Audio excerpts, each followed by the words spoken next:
Le Congrès américain a approuvé une loi obligeant le ministère de la Justice à publier tous les documents liés à l'enquête sur le défunt milliardaire Jeffrey Epstein.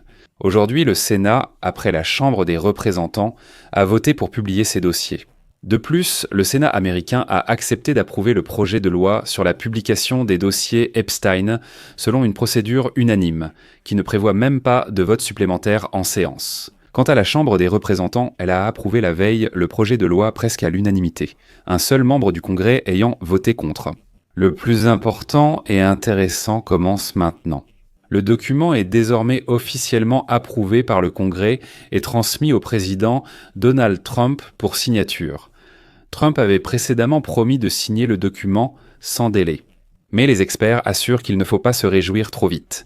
Les failles dans le projet de loi lui-même concernant la clôture des enquêtes actives et la sécurité nationale donnent aux responsables de Donald Trump de larges justifications pour retarder ou modifier substantiellement les documents dans l'affaire Epstein. Autrement dit, les documents peuvent être publiés, mais avec des modifications très importantes. Je m'appelle Alexei Pichi. Discutons de ce sujet en détail, mais avant de commencer, je vous demande de vous abonner à cette chaîne, de mettre un like et d'écrire un commentaire détaillé sous cette vidéo. De plus, je vous demande de vous abonner à ma chaîne Telegram Pichi News. Le lien se trouve dans la description de cette vidéo. Là-bas, nous diffusons les actualités en temps réel, alors que sur YouTube, elles arrivent plus tard.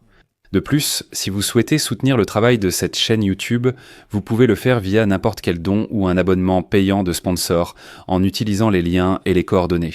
Dans la description de cette vidéo, il est écrit là-bas « Soutenir la chaîne Alexei Pichi ». Choisissez le format qui vous convient. Merci d'avance pour votre soutien. Ainsi, le Congrès des États-Unis, où la majorité est républicaine, a voté presque à l'unanimité pour la publication forcée des documents du ministère de la Justice concernant l'affaire Jeffrey Epstein. D'abord, la Chambre des représentants a voté pour la publication des dossiers d'Epstein. Après l'appel de Trump, il y a eu presque l'unanimité. 427 membres du Congrès ont voté pour et un seul contre. Le Sénat a choisi une procédure plus simple. Mardi, le Sénat américain a accepté d'approuver le projet de loi sur la publication des dossiers d'Epstein selon une procédure unanime qui ne prévoit pas de vote supplémentaire. Et c'est à partir de ce moment-là que tout devient vraiment intéressant. La signature finale de cette décision doit désormais être apposée par le président américain Donald Trump. Je rappelle qu'il a essayé pendant plusieurs mois de bloquer ce processus, mais il a soudainement changé de position et a lui-même appelé le Congrès à voter pour la publication des dossiers d'Epstein. Les partisans de Donald Trump affirment que les dossiers n'ont pas été publiés sous sa présidence pendant près d'un an. Je rappelle que, selon eux, Trump agissait ainsi pour protéger les victimes des violences d'Epstein. Ils disent qu'ils ne publiaient pas ces dossiers, non par peur ni intérêt personnel, mais par crainte d'exposer à nouveau les victimes au danger. Même le président de la Chambre, Mike Johnson, assurait qu'il retardait le vote sur le projet de loi parce qu'il n'était pas sûr que ce soit ce que voulaient les victimes de violences de Jeffrey Epstein. Mais avant le vote, une vingtaine de femmes affirmant avoir été victimes de violences de la part d'Epstein, accompagnées d'un groupe de membres du Congrès des deux partis, ont appelé à la publication des documents. Elles tenaient des photos d'elles-mêmes jeunes, à l'âge où elles ont rencontré Epstein pour la première fois. Et après le vote, les victimes ont applaudi depuis la galerie de la Chambre. Les victimes réclamaient un peu cette publication depuis longtemps, mais Johnson pensait qu'elle n'était peut-être pas nécessaire. Plus tard, Hayley Robson, qui a survécu aux abus de Jeffrey Epstein, a déclaré qu'elle avait perdu le respect pour le président de la Chambre des représentants, Mike Johnson, et a critiqué le retard, avec la prestation de serment de la représentante du Parti démocrate Adelita Grijalva, dont la voix a été décisive pour l'adoption de la pétition d'exonération de responsabilité dans les affaires Epstein. Robson a déclaré que Johnson les avait laissés dans l'incertitude, en décidant de ne pas faire prêter serment à Grijalva, qui avait pourtant été élu dès le 23 septembre. Je vais citer Hayley Robson.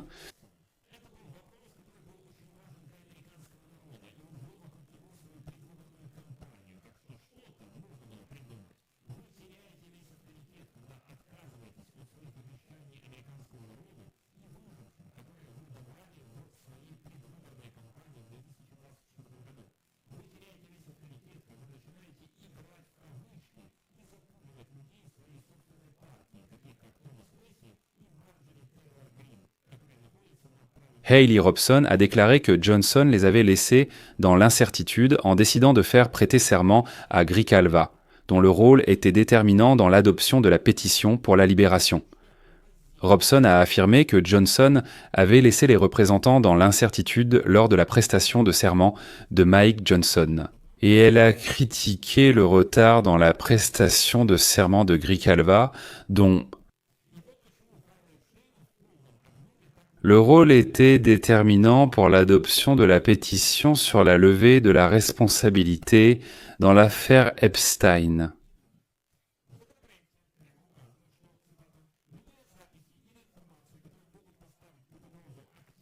Robson a déclaré que Johnson avait laissé la situation en suspens. Ayant décidé de prêter serment, elle a critiqué le retard dans la prestation de serment de Grijalva, dont le rôle a été déterminant dans l'adoption de la pétition sur la levée de la responsabilité dans l'affaire Epstein.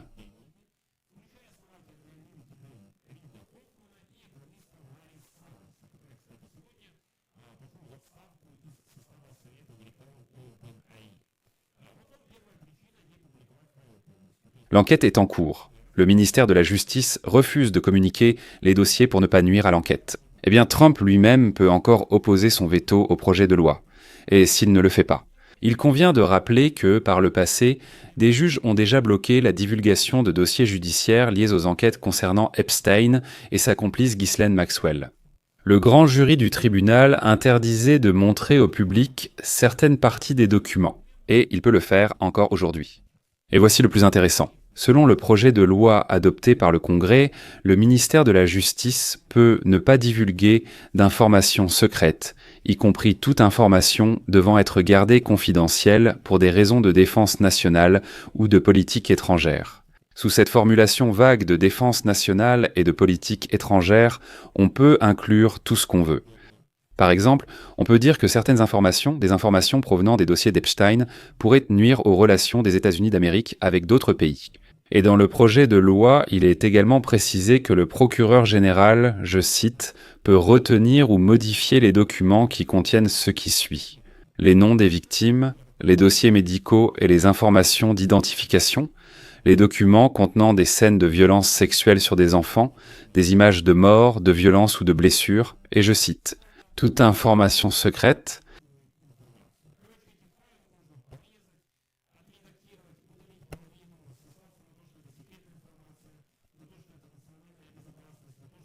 la saleté du pays.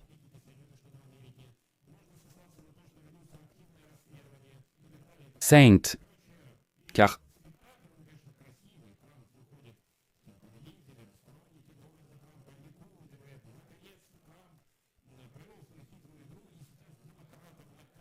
Zloty. Mais en réalité, comme vous le comprenez, ces fichiers ne seront jamais publiés dans leur intégralité. Et aussi, je rappelle encore une fois, pour ceux qui auraient manqué les épisodes précédents, je rappelle qu'en juillet 2025, la procureure générale Pam Bondi est sortie et a déclaré publiquement que, après une enquête supplémentaire lancée par le ministère de la Justice et le FBI en février, ils sont arrivés à la conclusion qu'il n'y avait aucune raison d'ouvrir de nouvelles affaires pénales. Ils ont déclaré qu'il n'y avait aucune raison d'ouvrir de nouvelles enquêtes contre qui que ce soit. Et puis, quelques mois plus tard, ils commencent de nouvelles enquêtes contre Clinton, JP, Morgan, Chase, Summers, et ainsi de suite. Donc, la procureure générale des États-Unis a menti en juillet. Partisan de Donald Trump, expliquez en commentaire ce que c'était. En vérité, pour anticiper, je dirais que vous n'écrirez rien, vous écrirez simplement que Donald Trump est sans formidable, et que Peachy ment et manipule tout. Les amis, je mets des points de suspension ici. Donnez votre avis et vos conclusions en commentaire. Abonnez-vous, activez la cloche et mettez un like. C'est tout pour aujourd'hui. Prenez soin de vous. À bientôt à tous.